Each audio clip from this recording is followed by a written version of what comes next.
long, huh? It is. I asked Bree if she could cut my hair yesterday, but she wasn't moving. She wasn't moving off the couch. How's she doing? She's good. She did my mom and dad's hair the other day, and it was so funny because she was so worn out just from doing two people's hair with a mask on and being pregnant. How far along is she now, Tina? She's doing August, so yeah, however long that August. makes. So like she's 7.5 months or something like that. Something. A little something. Well, as long as she's something, we're good. Yes. People are just hopping on now, so let's get this baby started, Sean. Let's do it. I love the tone of your hair, Stephanie. Oh, you know what it is? Gorgeous. It's an ink manicure, Sean.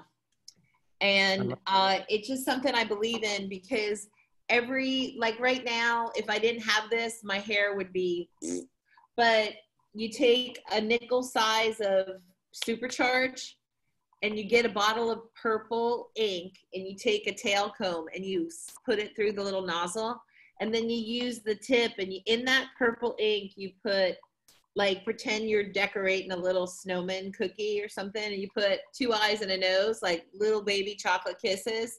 And then you see how that does on your spot or on your hair, and then you just, maybe the next day I added 4, but it really helps the blonde do good, especially if you haven't lifted the same lift. So that's been my all-time toner. And I tone everybody with it because it's not anything that's oxidative. So it lasts based upon the health of your hair. So it's color without being color. Jade says that's magic. I agree. I love it. You are magical. Right. There's one word for you. Magic. I'm not a hustler today. So I'm super excited to introduce you, Stephanie. I'm just gonna read your bio that I have here because I just think for those people who don't know you or haven't been touched by you, today is gonna be a day of winning for them. Because it says Stephanie Kocielski's artistry, exuberance, expert skills, and extensive experience makes her one of the most sought after artists worldwide. Aligning her career path with John Paul Mitchell Systems family is a decision that she made in beauty school. Dream jobs do come true. From being an educator, artistic director, global stage artist, running the show, events, and education department, to now giving back to the industry as VP of Key Customer Relations, this balance of art, culture, and business is a true gift. Globally, she continues to inspire hairdressers with hair from behind the chair to the runway. Working as a salon hairdresser at A Robert Cromeans Salon, Stephanie puts her 5-star service to the test and lives the Paul Mitchell dream. She is committed to making hairdressers successful. Stephanie invites you to discover why Paul Mitchell should be your partner. Stephanie's motto is, bring your talent to work, but don't forget your responsibility. Delighted to help shape your future. And it is my honor to welcome Stephanie here. So welcome. Well, thank you, Sean and Tina. I think this is the TED Talk of the industry. So delighted to be with you guys. It's not our first dance, so that's always excited. But I'm always excited about who's in your, what's the next level for Mastermind? What's the next level for where people want to go? And that's where I like to show up. I don't like to show up at this.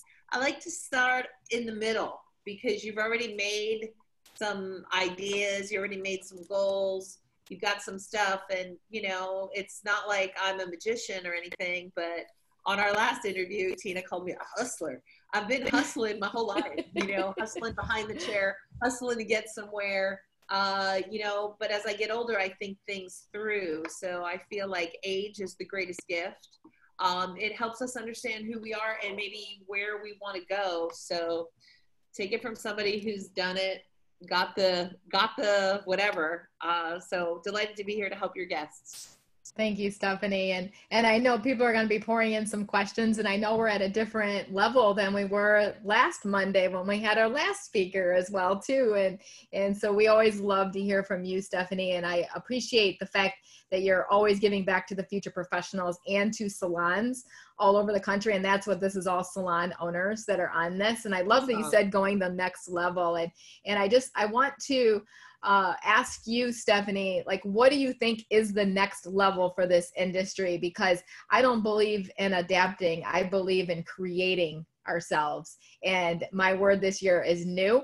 And I love that word because I just want to recreate myself and refine myself and myself as a leader, first and foremost, but also this industry. I believe, and I know you do too, Stephanie, is that it's just going to take off like crazy, and it's going to really separate the players from the pretenders. And obviously the players are all on this call because they're making plays, right? So what plays do we need to make, Stephanie? What plays do we need to make? Well, first off, I have to write players or the pretenders. I think you get involved as a hairdresser, and depending on what salon that you own, everybody has a dream of what they want to do and what they want to conceive. I don't know how long you look at your dreams, but I feel like right now I'm dreaming, but I'm not calling them a dream, because a dream is just a wish with a date on it. I'm calling them projects right now. So I have a lot of projects I'm looking into, you know, and one project could make 7 projects happen. But if that one project doesn't happen, then those 7, that's it. Okay, take the piece of paper, start over. So for me right now, I think the most important thing is, as salon owners out there, how big you want to play. Where do you want to go with the staff that you have at the moment? And is it time to get more moments of staff into your business? I think that I've been coaching, for some reason, the day Houston said they were going to open, or Texas, my phone just blew up. So currently I'm coaching 3 salons. This is so funny, Tina. They're all within like a couple of blocks of each other. So I'm like, all right, well, I can't tell somebody to put a poster in their window if that's the case, because the other 2 are going to see that, you know, Annie Steph's on the same game. So everything that you want to do to be a player has to be unique. And if we look in the music world, you know, Jay-Z's a different rapper than Ice Cube. Dr. Dre's mixes different music than other mix-a-lots, you know? So like, how do we concentrate on going to the next level? Well, it's all personal to us. So some people, next level might be a $50 haircut. Some people, the next level might be a $150 haircut. So the first thing I would understand, I'm going to steal this from our friend Tim's story, is, you know, you got to plow the field you're in. So when he was in first grade, he plowed the first grade field. I love that analogy, because you can only make happen where you're at, and you can dream to the next level, but that next level has its whole start of, you know, where we're going. So what I would recommend is, you know, we've had a lot of time off. You know, yesterday was 90 days for me being locked in my house. And when I got up, I'm like, I got to get out. And I went through a drive-in, and I got a Starbucks cup of coffee and a Starbucks breakfast sandwich. That's the first meal I have ate outside of my house that I did not prepare. So I was like, damn, what is up? So I went down to the beach, because I know this strand of beach, and I was like, I couldn't get on the beach. It's all locked up. So I got back in my car and I drove to the next beach, and I got out and I got my walk on. And I see there's different types of people. There's the people acting like nothing's going on. There's the people that are walking around with like a mask, a hat, earmuffs, gloves. I'm like, okay, it's San Diego, calm down, you know. And then there's people that are just, you know, out on their normal Sunday bike ride with the family, but they're precautious. So these days I feel like, how are you looking at your business? Are you just worried about getting the money that's booked? Are you worrying about what the future holds? So for me, myself, the salon I work in is always a dreaming salon. A Robert Cromeans Salon. We develop things that change everybody's life daily. But this time I'm really proud of my brother, Robert Cromeans, because he's taken it to the next level. Not only are we reopening with a fresh new look, he's reinventing the whole concept of how we deal with clients. So for salon owners, what have you done differently? I asked one salon owner to take pictures of their take-home area, their wash house, and their styling stations like a couple weeks ago. And then I go, and how are you ready for your guests? And then they were like, well, what do you mean ready for my guests? I'm like, are they walking into the same space? So does your space change? You know, I'm reading all over Instagram, oh, you know, Michael's The Experience, a beautiful Paul Mitchell salon in Tampa, Florida. The lady commented on Yelp. I read their Yelp reviews because I love it, you know. She said, oh, I had 9 weeks of regrowth and Louise got it on point. Thank you. I felt safe.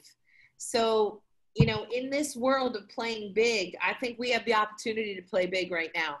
Mm-hmm. You know, for me, you know, I'm going in for a blonde touch-up as soon as we're open. It could be 4, I've missed 4 touch-ups already. So there's a lot of work mm-hmm. on this short, little, delicate head of hair. So how would I'm thinking of what are the words? What are my actions? How am I going to make people feel good? So in this day and age, I think if you want to be a player, you got to have it together. You got to know your city and county or state ordinances. You got to understand sanitation from barbicide to alcohol. And it's not drinking the alcohol. It's what do you do with it? You know, taking this serious because you know what? Lives are at stake. And I think that that's something that's a little different in the past. You know, you need to work with a mask on. People are like, oh, it's so hot. Yeah, well, so's death if you're going downstairs. You know what I mean? Yeah. So like, you know, I can't stress that enough, how to be safe. You know, making sure that you follow all the ordinances. But I think just like time, I watched that movie, I think it's called In Time or Just in Time.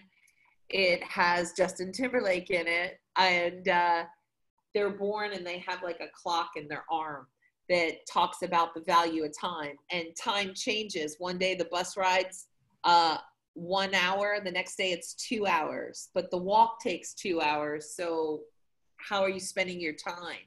And I think that's what we need to look at. Time is money, stronger than ever before, because you have limited time to make maximum change with maximum 5-star service. So how is your salon set up? And how are you playing with your staff? Just because people haven't had their hair done in a while, we still need to coach our staff on 5-star service, including take-home and reservations consistently. And other than that, I think it's like, don't be a pretender. Don't pretend, you know, people like, oh, we can put brown paper up in our windows and go back to work. Really? Why do you want to do that? Your license is at stake, you know? A couple of people like, oh, I can't wait to get the door in to get people in. I'll do anything. No, you won't. You're going to charge what you're worth. You're going to give them a great experience. Don't just take a $20 haircut because you need that $10. You know, I think understanding what you're worth, maybe I'm worth it. Finding out what your incremental dollar is based upon your take-home totals, your percentages, and you know what your service is. You got to do a lot of money, and is $10 more going to change your life? You know, I think when you give great service, you're going to be rewarded with great tips. Clients have been saving some money on their hair, so they got it. You know, nobody's going out anywhere. Nothing's open. So let's see what we can do to be a player. Yeah, I love that, Stephanie. Let's talk a little bit more about that. What do you think's going to prevent those players, those stylists from charging what they're worth? And, you know, because I know we've had a horrible habit in our salons, and we've talked about this of like, well, it was just a trim, so I'm just going to charge this price. No, this is what we charge for haircuts. It's a haircut. And so from here on out, we put in our letter to our guests, there'll be no more complimentary services and no more discounts, because finally we're going to run our business like a business. What is preventing hairstylists from doing that? And let's talk a little bit more about that. Let's dig a little deeper. Well, I think it's kind of like, it's in the DNA. We love people. We love them until we cut their bangs too short and then they go to somebody else, you know? I think hairdressers as a core of individuals have the opportunity sometimes to like feel they're not worth it.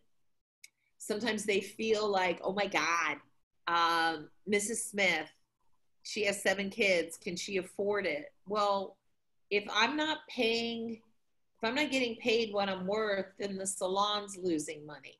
So let's just say it's not only the hairdresser's part, it's also the management, the reservationist. If I do a haircut, when as a kid, I had many crazy jobs, but like there was always a question, you want fries with that?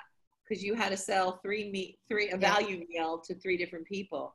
So for me, my value meal is cut, color, and color might have 2 or 3 legs. It might have a touch-up, it might have a highlight, and it might have a demi in between those foils, and then a treatment to ensure the quality of the way the guest's hair feels.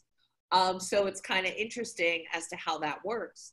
But if the management, when they process the ticket, allows a ticket to go through that's less than the value or increment of that style, then that's stealing from an owner. So I think like it's time for hairdressers to get real. I've had some medical issues through the year. I didn't ask the anesthesiologist to give me a break on the deal, I wanted to be asleep when they cut my head open, so like, I think, people are always looking to see what they can get away with, but not at your hairdresser, so for me, I would recommend charging what you're worth. I have never discounted or given anything away. And maybe that's just because of the salons that I've had the pleasure to work in. But also, when I get a raise, it's because I have a reputation in the business. My experience level is definitely noted, and I'm in demand. So that in turn gives me the opportunity for a raise. So there's a little note that says, oh, let's celebrate Stephanie's raise and let's get this together, letting the guests know. So for me, a haircut is what it costs, An industry average, I think a haircut is about $22 right now. So like, if you think about that, what is the value? We should be charging what we're worth, especially now when we've been off work, because salons are in trouble. Yeah. Let's talk about that. Salons are in trouble, and it's getting real right now. And if we're going to be required to only be able to see one client at a time, it's getting real. And, let's talk about the elephant in the room, and that's about profitability, about being able to stay open. I just talked to a salon coach last week, Stephanie, and she said, Tina, she says, how are you handling it? She said, all the salons I'm coaching are shutting down. And she's right out there in LA where you're at. And I said, I've seen one salon so far shut down so far out in the Midwest that I know of. But that was because they got into a pickle personal wise, so talk about that. Talk about the reality of that. What do you think is going to separate the ones closing from the ones not closing? Well, I think it's time to get smart. It's time to look at your P&L, right? Mm-hmm. And that doesn't mean purse and lipstick. It's your financial, right? Not purse and lipstick. I'm going to use that. Were you smart and got one of the loans that the government set out to protect your payroll? I don't know. Were you smart enough to check your stock? Did you look at how you were spending money on station product without the profit of a take-home? It's time to look at your take-home products. What are you selling? Are you selling products, but yet you have money tied up in other stuff that's just sleeping on your shelves? And then the last place, or the 2 other places, is the wash house.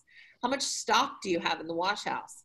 And last but not least, how much color do you have that's just sitting there? Are you a museum? So what I would be looking at right now is my bottom line, because cash in, cash out is what happens. So I have asked salons that I've been coaching, pull your top 20 products sold. So one salon that I'm coaching, I was so happy to see that it's all Avapui Wild Ginger. I said, well, why don't you be an Avapui Wild Ginger salon? Why don't you put everything else that you have, make little gift sets of it. Buy two, get one free. You'd be better buying two and getting one free than having all that money sitting on your shelf. And then focus on what you're selling. And then as time goes on, hairdressers are going to get a little bored of one brand. So maybe that's the time to bring back what was your second best seller and make a big deal of it. I think at Christmas, Macy's sells more cologne that sits there 24/7 up until December 15th. And then they have the girl at the door attacking you with the cologne. Well, they're attacking you with the cologne because they got buckets of it in the back room.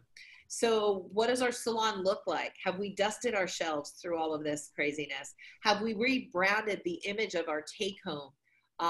You know, what products are our stylists using now? Because of contamination, every time I touch something, it's contaminated. So I have to have my own products on my station, because to swab, you know, wiping them down and looking at, it's too much time wasted. So how are we concentrating on that? That's something I would like to achieve and know.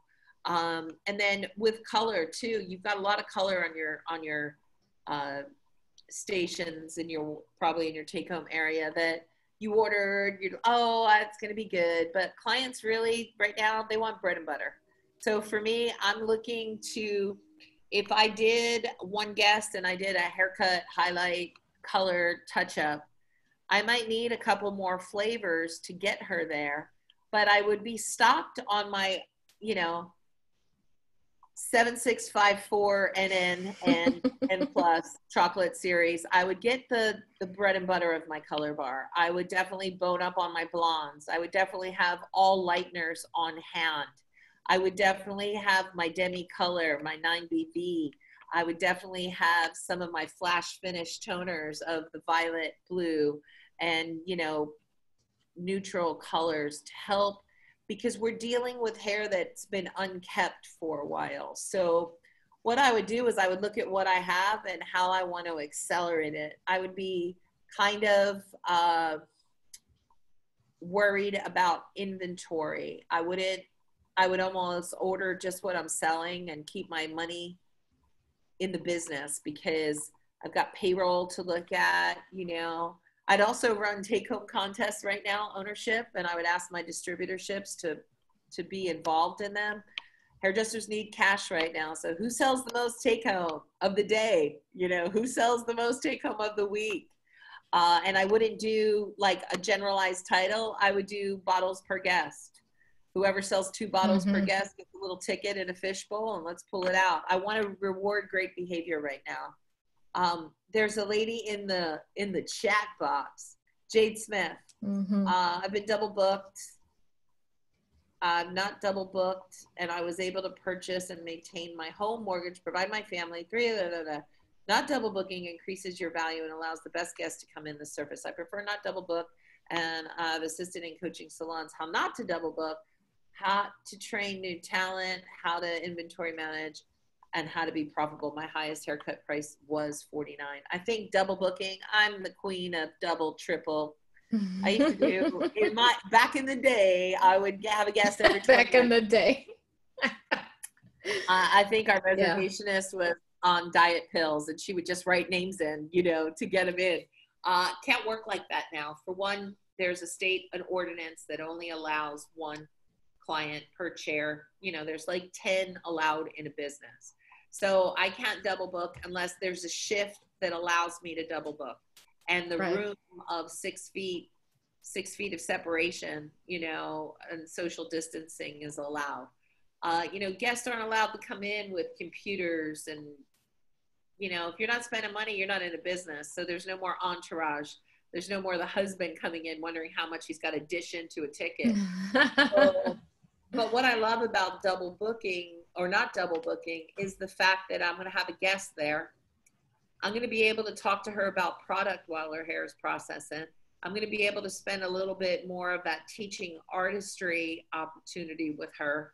And then last but never least, the other thing I'm going to allow to do is I'll probably check her out while she's processing, so that once I'm finished the service, I can clean up, sanitize myself, my tools, my station, and get ready in like 5 or 10 minutes for the next guest.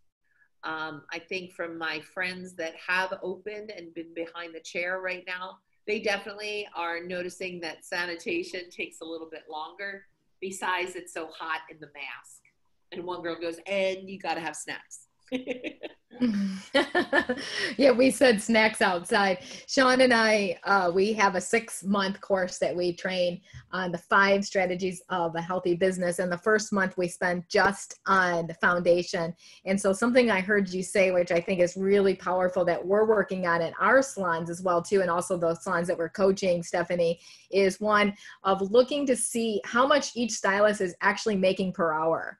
So it's kind of an interesting facet when you look at that, because you're like, wow, I could get a job down the street and work and make a lot more per hour. So really looking at your per hour, what is your break even? I think as salon owners, salon leaders, that we need to be looking to say, okay, what's our break even and what's our goal here? What's our goal this year in 2020 so that we can stay above float here and survive, right? And then 2021, let's sit back and let's have another plan of action here, because I know we're going to be moving phase 1, phase 2, phase 3, so to speak, and the sanitary guidelines, and also how many people were allowed per salon. So I love that you said that, but I think let's go back, because it sounds to me like you have a real strong non-negotiable culture of charging what you're worth. And so as a leader, and so, you know, it's my fault that that didn't happen in the past, but now it's going to happen where we're going to say, okay, what happened that they didn't charge full price for this haircut and this color? What happened? Because that's our culture of charging correctly. Otherwise it's called theft, as Robert Cromeans would say. And I love that he said that, because I think we need to look at that and say, okay, this is really going on. And you also have a culture of selling take home too.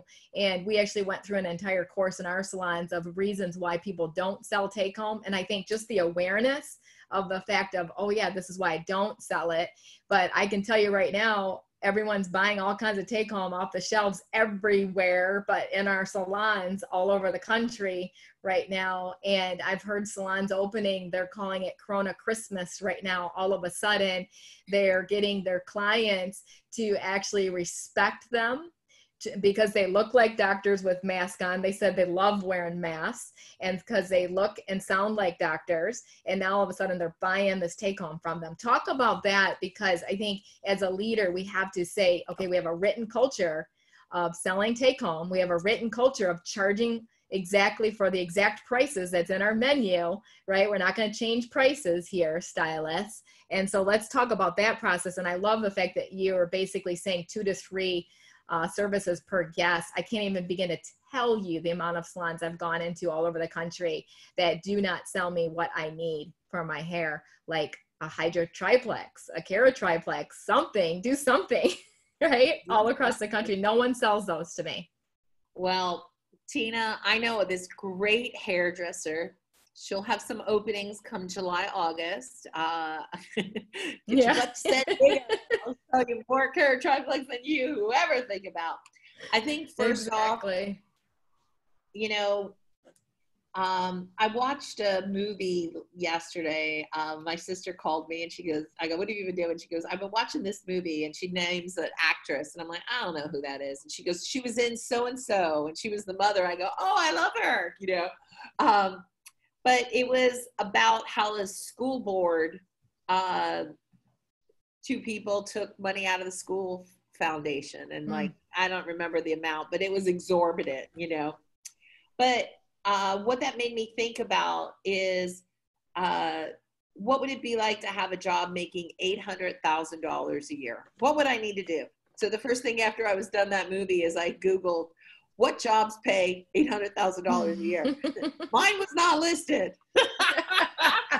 you know, but I'm thinking about it, you know.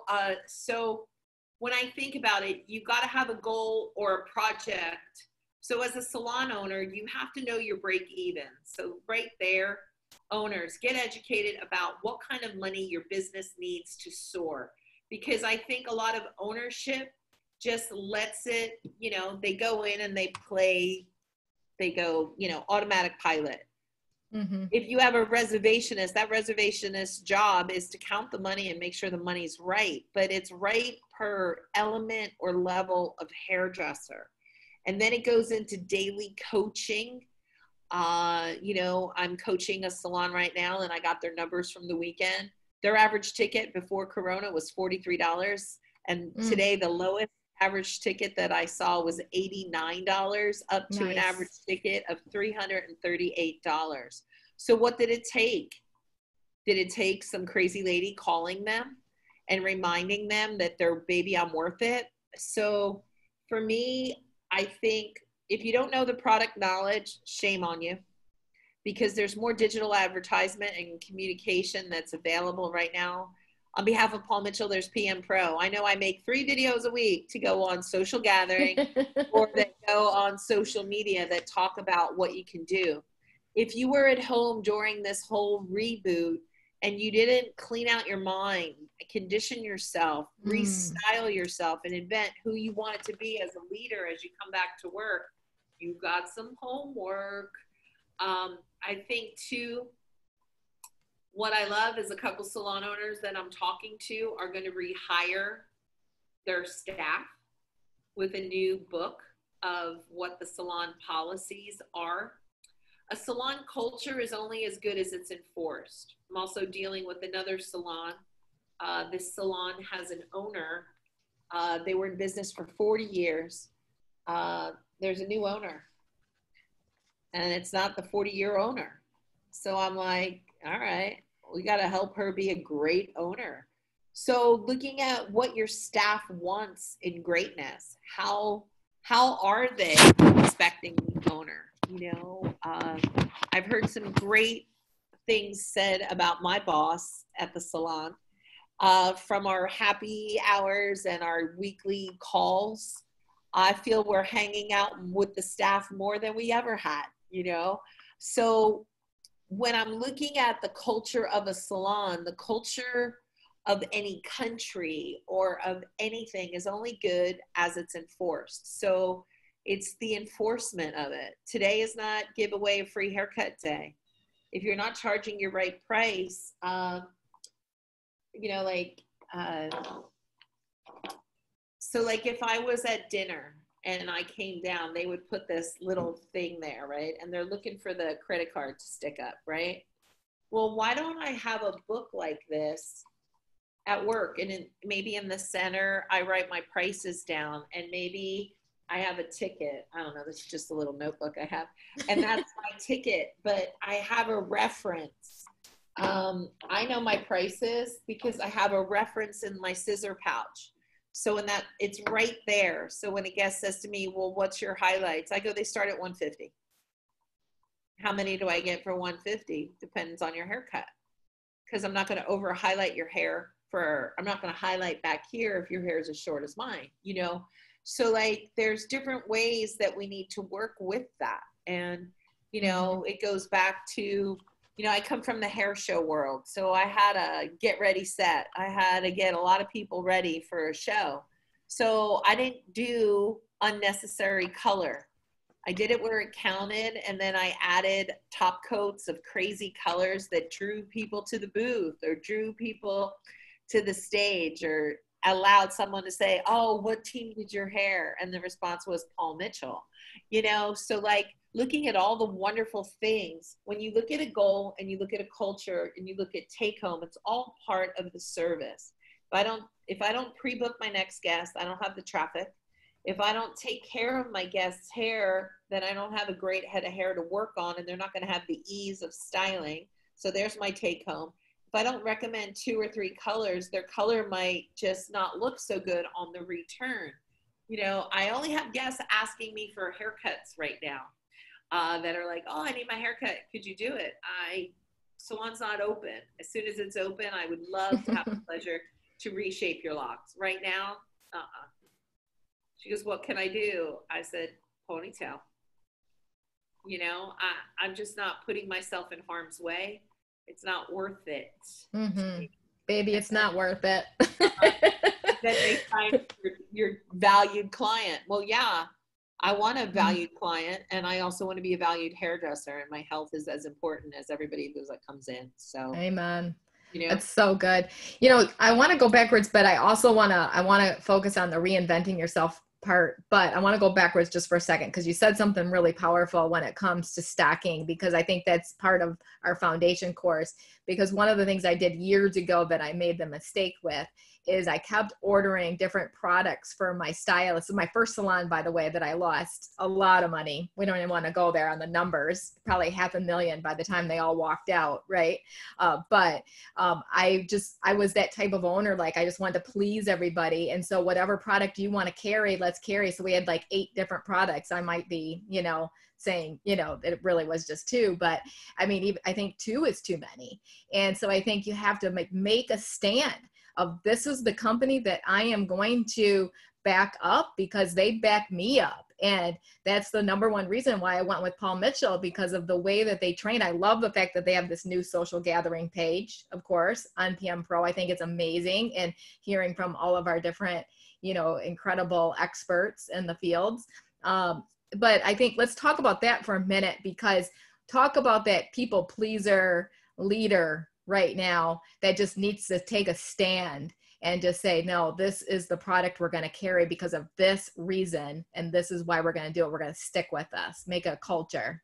Well, the president of our company, the wonderful Luke Jacobellis, when he had whenever I had to go up to him and ask for money or ask for something crazy, he would go, girl, what does, give me the numbers. Let me know what the history says. So to me, we all have POS systems in the salon, and that's point of sale. So what does the POS system say? When I coach salons, I ask for their top 20 take-home sold. And I said, and I want a picture of what's on every hairdresser's station. And then I go to the wash house, and then. But like, I start top 20 sold.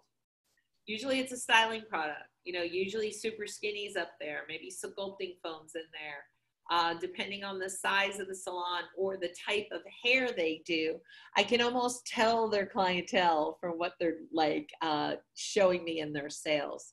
So at that point, numbers don't lie. So at this point, if people are like, oh, I want to use marula. Well, then awesome. That means you sell marula. Oh, I love Abapui Wild Ginger. Doesn't show me that.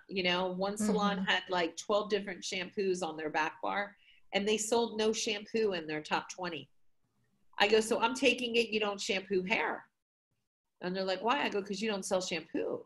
I go, are you expecting your guests to shampoo your hair? So like, it to me, like reading I don't know, like Robert and I have a way that we always look at numbers. It's like a horoscope. We're like, oh my gosh, what's that? The moon's in Virgo, nobody's shampooing their hair. So what I would do is, as an owner, it can't be a dictator. You've got to have the staff buy in. So that's why I would recommend in this reinventing, what does the staff like? What can they get behind? Let's make it Corona Christmas. Let's look at our salon, make it welcoming, make it safe, and make it sell. Charge what you're worth, and put a price list up. Oh, well, you didn't, we have one guy that's been with us for a while at our salon, and he hasn't charged the right price. So now it's time to charge what you're worth. Yeah, I love that. But yeah, let's go. I know we have about 20 minutes left. Sean and I do an entire month on just fixing your leadership. And so you talked about reinventing yourself, because I believe that leadership's a process. It's not an event. You can't just go to some event and say, oh, I'm a leader now. No, this is like daily doing things to grow your own leadership, daily reinventing yourself. And we had this whole opportunity to do that, which we still do, right? And so let's talk about things to not do to fix your leadership. So one, you said, don't be a dictator. Can't be a dictator. Your top 10 things don't be? Okay, don't be a dictator. Don't expect what you haven't created. Don't assume your staff knows what you want. Don't allow bad behavior. Don't be surprised if you don't make the money you want, you know. I think don't look at your staff, look at yourself, because it comes from you. If you didn't change, don't expect them to change. Yeah. How many is that, Tina? That's 7. I would go back to the first. Don't be a dictator. Know your business. Yeah. Know your business. Don't not know your business. Yeah. Don't not know your numbers. Business. Don't not know your numbers, and don't not know your staff. You know, just don't not know. Yeah. I love that. Don't not know your staff. And I love when earlier you were saying that that Robert and you are getting to know the staff and connect with them even more than you ever had before. And so that connection is everything. And so talk a little bit about that. So talk to that owner right now. And I know I've been coaching some salon owners, and I noticed that they're about 80% of her team is really scared about going back to work and has a lot of fear. And I think that the ownership was really surprised by that only about 2 out of the 20 actually really want to go back to work right now. Wow. And I think she was kind of blindsided by it. Talk about that. Well, I think it's don't not know your staff, you know. Yeah. Did you spend all this time not checking in with your staff, whether you paid them or whether they were on unemployment or furloughed or whatever the technical name is? I have a daily, I'm going to just find out how many minutes it is just to keep you going. You go to your phone. Don't worry, technology, I'll get it. Okay, I sent a 44-second video right there this morning. And that was to the salon one of the salons I'm coaching, just applauding them, highest ticket, highest take home, highest service average, and just letting them know that I'm here for the people that are struggling with take home. So Tuesday's take home, I'm going to ask the owner tonight to send me a report of what's been sold, so that I know if they're not selling shampoo, I'm going to ask her to remove the shampoo from the back bar and see what people do when they go back there to shampoo guests. Mm-hmm. You know, I mean, of course they're not going to remove the shampoo, but it gives me a thought. You know, I remember in beauty school, if you wanted to use something, you had to go ask the front desk, you know. Well, I don't want to go ask the front desk for a bottle. I mean, we're all adults. So I think we need to, you know, it's time to own up. I also this morning, I got up real early and went for a walk, but when I came home, I had a few minutes while I was waiting for my water to boil for tea. Look, there's 221 days till Christmas.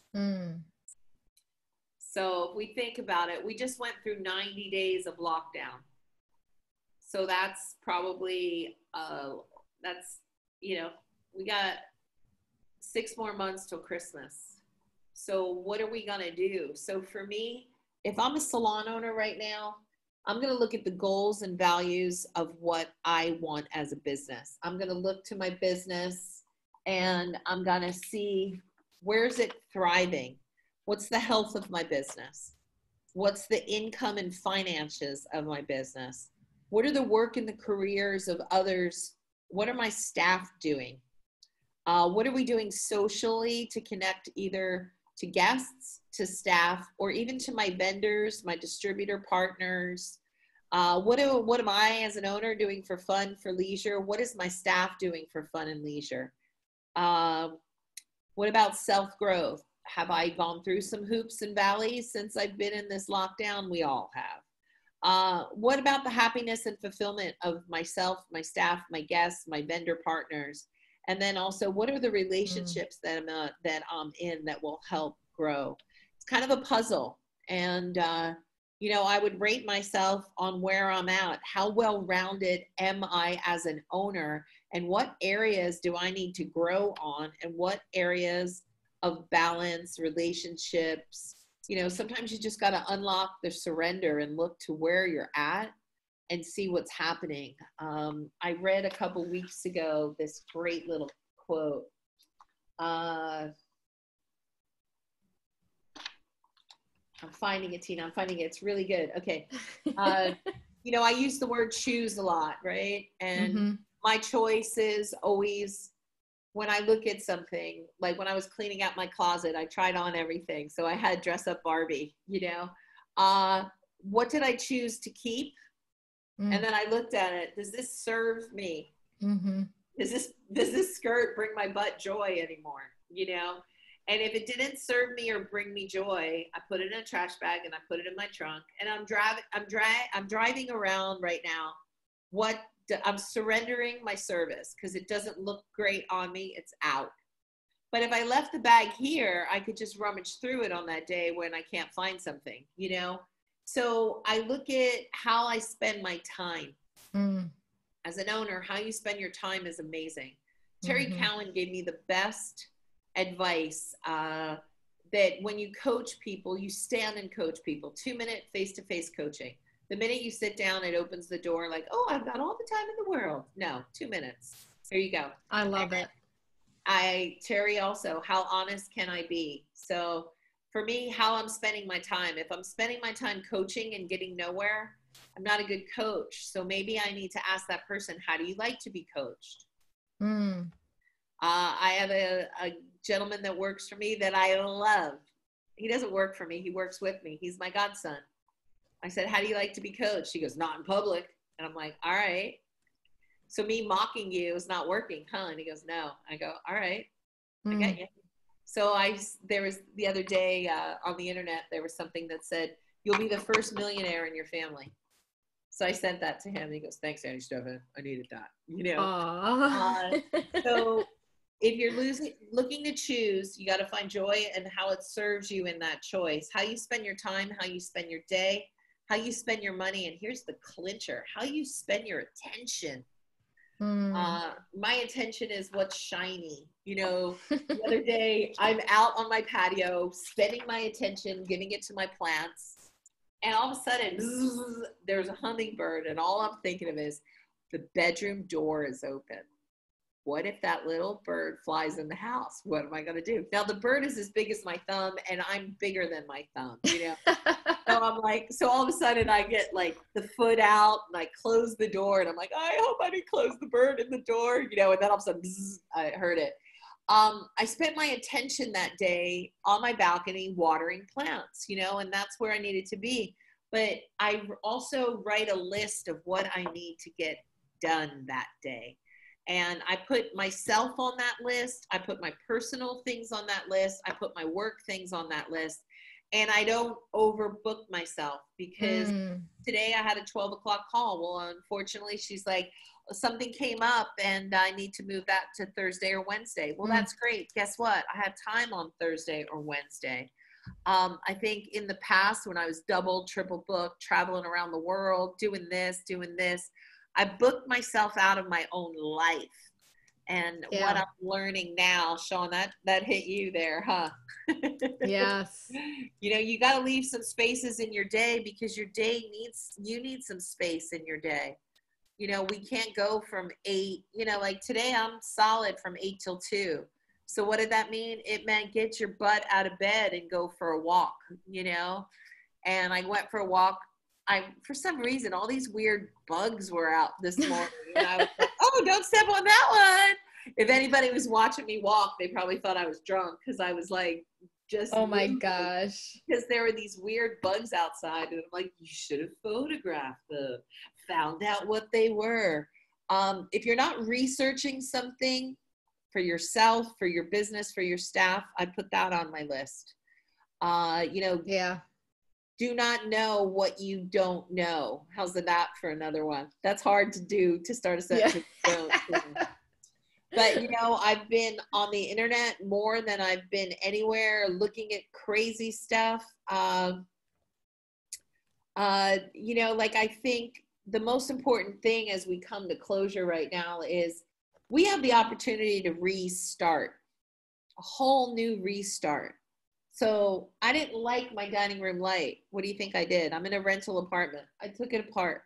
You know, I didn't like that I had this. I took it apart. You know, I wanted to take all the cupboards, the doors off the cupboards in my kitchen and just have shelves, but I have nowhere to store them. So I just left them, and it bugs me a little. So I don't like it. You know, whatever's bugging you, you got to put activity on it. So look for where the action needs to be in your life. My action needed to be walking yesterday, walking this morning, making the right choices that serve me. And the minute I don't serve myself, I don't feel great. Yeah. And by not serving yourself, you don't look good, you don't sound good, you don't. And I knew I had to be with you today, so I had to get up and do some jumping jacks to get ready. You know? That a girl. But I think if you're looking for next level leadership, it has to start within the ownership and trickle into the staff. Like if I was on Weight Watchers, I'd want everybody in the world to be with me on Weight Watchers so that we would all have that same common goal. And I did that for a while, you know. God bless Anya. She was always like 3 pounds ahead of me, but you know, whatever. She kept me legal. You know what I mean? So like, show up with an all-in attitude, team up, you know, sum it up. When I say team up, if somebody's a little weird about going to work, team up with that person. Find out how they are, calm their fears, you know. By getting on calls, you see the people, they're not, like if you didn't team up on a social media call, maybe that's time to get moving. It's time to zoom in with a meeting, you know? Yeah. I think like at this point, as a salon culture is only as strong as the people that are in it. And we all have to have like-minded attitudes. And that's what I love about working for Paul Mitchell. We're all in it. You know, the salespeople, we're on a call every Friday and multiple calls during the week, understanding what's happening. You know, not every day, but at least 2 to 3 times a week, we're on a call with the show and education team. I've been on calls with the educators, and I show up, you know, and they're like, what's up? And I'm like, hey, how you guys doing? From that, I've had to call a lot of people. I've had to coach a few people. I've been on the calls with a lot of our schools. A lot of the kids are a little challenged right now. They're either graduated while they've been in COVID, but they don't have their practical experience. So when the school's open, they'll be back for practical. You know, it's okay. Sometimes your dream had a different date on it and you didn't know about it. But like, what are you doing right now with the time frame? You know, so just because when I signed up for something, it said blah, blah, doesn't matter.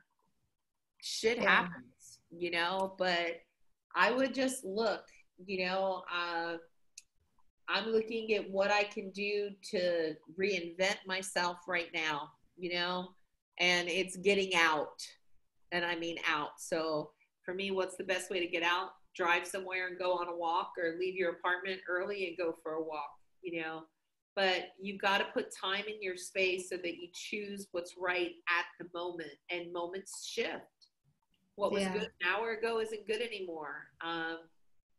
And last, you know, like everybody's like, well, this used to be. Well, nothing's the way it used to be.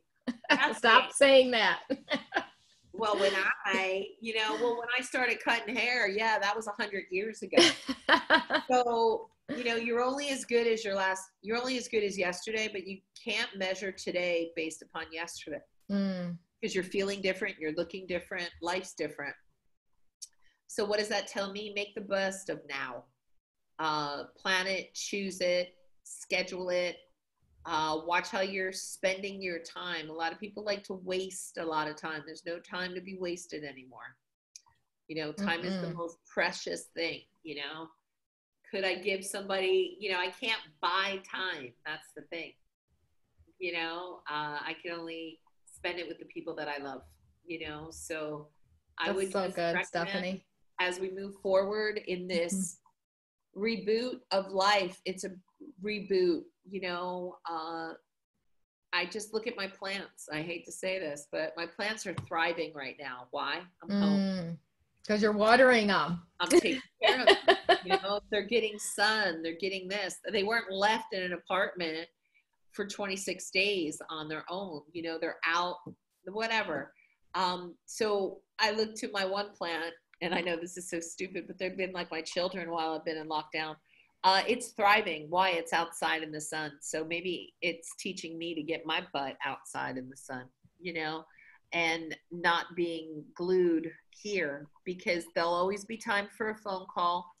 There'll always be time for something, but schedule in the necessary things. So for owners, schedule it in. Schedule in that contact. You can have a quick FaceTime call with someone.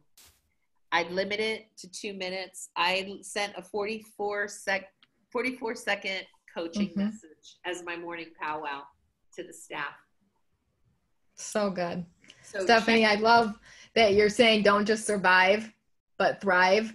And taking it from the beginning of what you were talking about from Tim's story is bloom where you're planted right now, but purify your priorities. Like we have that opportunity right now to purify our priorities. So don't overbook yourself. So fix your leadership.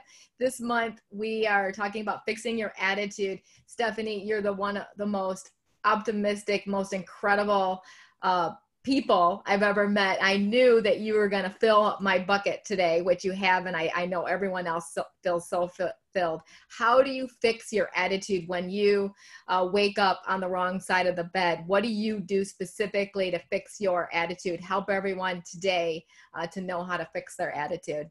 Well, I woke up yesterday and I looked outside and it was gloomy. And I yell at myself, get my out of bed. Get it out of bed. Go. Get it out. So I have to, you know, like hair show, man, I would have been out of my bed at 4:00 in the morning. But no, I'm laying there. Really get moving. So you got to get moving. The other thing I do, it's kind of stupid, but I read these little goddess cards. I pulled one, and this morning it was go outside, and I did. So like I read that after I got outside. So it was just confirmation, you know, knowing how I needed to show up for this call was important. You know, we'd scheduled it, you know, a while ago, knowing that you have people on your list that are part of your framework to do excellence. I couldn't have gotten up and just rolled up, you know, brush my teeth, you know. I had to impress Sean with my tone of hair, you know. I had to get up. Yeah, I got a little problem with my lipstick, but whatever, it's okay. You know, maybe that's not what's perfect. But you gotta have something to look forward to. And for me, looking forward to a healthier life, that's what made me get out of the bed. That's what made me have the choices yesterday to go to the strawberry farm and buy strawberries, cut them, wash them, throw them in the fridge. You know, making the choices of when I have the time, what can I do to keep myself on my target? You know, it's like, Houston, we've got a problem, you know, the jeans didn't button last weekend. So like, what are we gonna do? You know, so always looking at what I can do to keep myself driving. It's like, I was on the road with a friend, and every time she ran over like the yellow line, the radio went off. She goes, this car is weird. I go, it's not the car that's weird. It's the driving that's weird. I go, that's a mechanism that's built into the car. Donna, wait. I'm interviewing her on my podcast, so I'll have to mention that. You know, that was a year ago. I don't know if she'll remember. But yet, you know, she goes, oh, how do you know that? I go, I just bought a new car and mine goes beep, beep. So I had to realign my driving because the mechanics of the car let me know. So in life, we don't have a mechanic that is inside. It's you are the mechanic of your life. How you're putting yourself up together, how you're putting your life together depends on you. If you need an overhaul, get one. But more importantly, you know when you got stinking thinking. You know when you've done too much. Friday at 4:15, I am like, I'm fried. I'm fried. I had to go. And I was done, and I had started at 7, and I'm like, out, close it. And then I had another commitment at 6, and I texted and I said, I'm fried. I'm not pushing myself because I don't want to show up that way. Yep. It's not fair to others that are in the right space. So it all depends on, we're all responsible for the energy we bring into a salon, a meeting, a room. I hope my energy was up to par for you all today. I'm a little bit more calmer than normal, but I think that's because there's a peace that's kind of radiating, because I've tried to work more than the day consistently. It doesn't serve anybody. So I'm choosing something different. So that's my advice to all of you. Choose you. Choose what works for you. Watch how you're spending your time, spending your schedule, spend, your attitude, and more so control your energy, because that's all that we're propelled by. So, wow. Powerful. Thank you guys. Thank you, Stephanie. We love you so much. Thanks everyone for joining the call today. And you know what I'm going to do, Tina? I'm just going to type in my Instagram handle. Perfect. Yep. Everyone follow her on, I see you spelled it wrong on your Zoom thing, but that's okay. I can show you how to spell your name. Sean did it. He's not used to pull off names. It was me. If you guys need anything, just DM me. That's how we start to dance. A DM is a first date. A phone call could be a second date. A Zoom call could be a third date. And then you never know when the fourth date's coming. And she'll send you 44-second coaching videos, right, Stephanie? You know what? Whatever it is that I can do, I'm worth it. Well, not that I'm worth it. I'm in for it. But yet, if through the coaching it doesn't switch, I might not be texting you as much because you're not mirroring the energy that I'm giving, Lynn Shell, it says, I'm not seeing the information. It's right above your text. Oh, because it's on all panelists. I'll spell it. Oh, okay.